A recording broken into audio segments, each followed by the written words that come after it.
Hi, this is Tom Brady, back for lesson 9, the home inspection. I'm going to tell you right off the bat, do not waive the home inspection. At worst, do an inspection and say it's for informational purposes only, but under no circumstances waive the inspection totally. That's just a recipe for disaster. All right, the purpose of the inspection is to find things that aren't readily available to you when you saw the house and when you put in your offer. All right, it's not to renegotiate, but it's also to learn about the house and its systems. So you should follow the inspector around and ask them questions as you go. You want to know what issues are major and what issues are minor.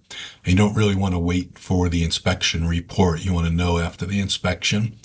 Take notes, take photos, make sure you understand it. The inspection's not a renegotiation, okay? No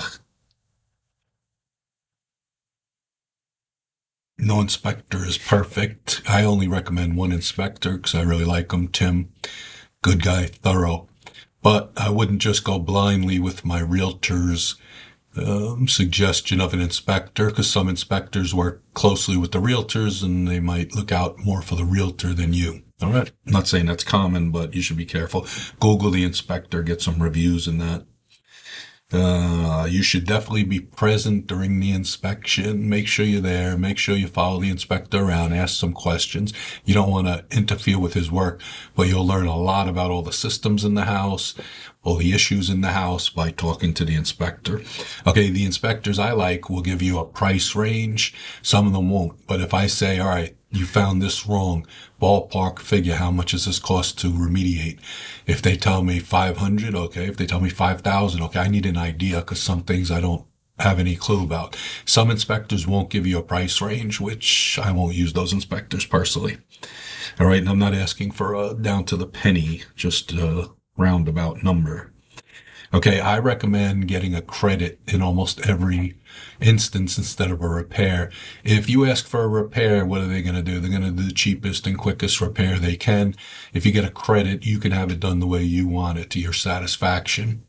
After the inspection, your realtor will negotiate with the listing agent.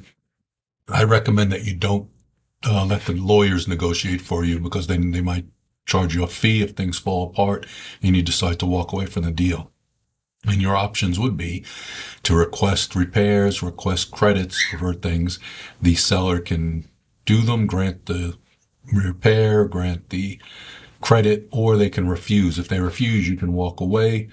They can walk away. All right. There's no, all you stand to lose is the money that you spent for the inspection.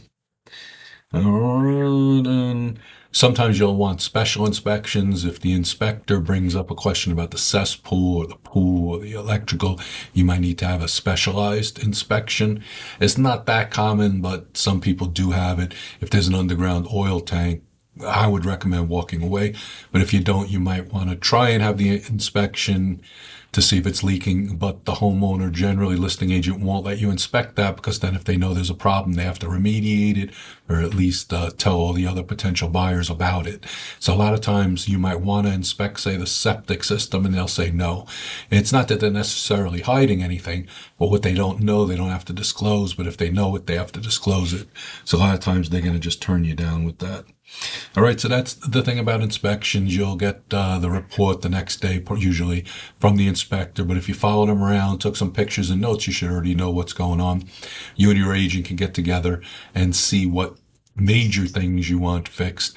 You don't want to bother them with a lot of little minor things, because they're not really, that wasn't the purpose of the inspection, is to find kind of major faults with the plumbing, electrical, leaks, walls are bad, roof is bad.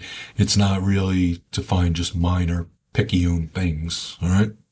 And that's it on inspections. Definitely do not waive the inspection. There's more information in the PDF. Thank you.